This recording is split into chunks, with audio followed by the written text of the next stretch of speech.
Ready? Okay. This is the right hemisphere, left hemisphere, frontal lobe, parietal lobe, temporal lobe, occipital lobe. The sulci is the area that's dark in between, like the inside part.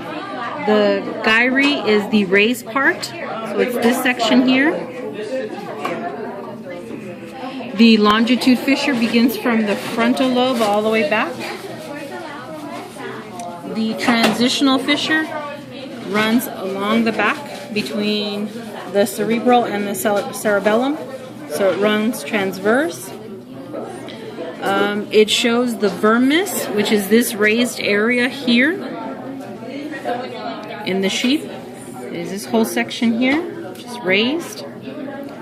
It shows also the right hemisphere, the left hemisphere. It asks for the midbrain, and the midbrain is more easy to see on this section here, and it begins up top to here. This is the midbrain region. It also asks for the cerebral peduncle, and it's basically an area that lies within here, but you can see it better on this sheep model, as he said. It is going to be, oh wait, I'm sorry, it's going to be on this side. It's going to be this V structure. So here is the hypothalamus, and here is the cerebral peduncle. This V structure. Then we have the medulla oblongata, the pons, the peduncle, and the hypothalamus. So again, hypothalamus, the peduncle, the pons, the medulla oblongata, and the spinal cord. It asks for the pineal gland, and it's not seen here. It would be around this section, but it's not there. But he said that he would open this up and have a pin stuck in there. And the actual structure is this little gland here. I don't know if you could see it well, but it's this gland. That's the pineal gland. And this is the superior colliculi. This is the inferior colliculi. It's like a little division between the superior and inferior. So these are the colliculi. So the pineal gland, superior colliculi, inferior colliculi. Okay. And this, from here to here, is the midbrain. Let's see. He asked for the fourth ventricle. The fourth ventricle is just literally this area between the cerebellum and the pons area.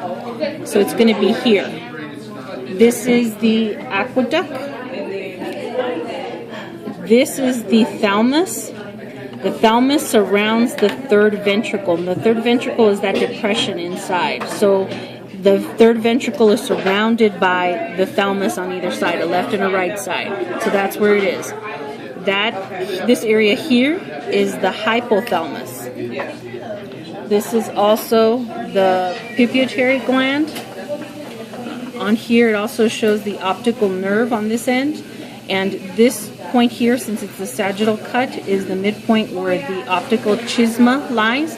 It's the cross section between the two optical nerves, which can also be seen here. So this is where the chiasma is when it's not in a sagittal view. It's right here, right in the middle section. Let's see, midbrain. Okay, the only thing that's missing from here is the pineal gland that's not there, but it's seen here on the other side, as I showed you already. On the cerebellum, we need to know the cortex as well as the arbor vital. The arbor vital is like the main branch. It's the white matter inside. The cortex is the brown, almost like the branches of the tree. I don't know if you guys can see that. And the vermis is here also in the sagittal view.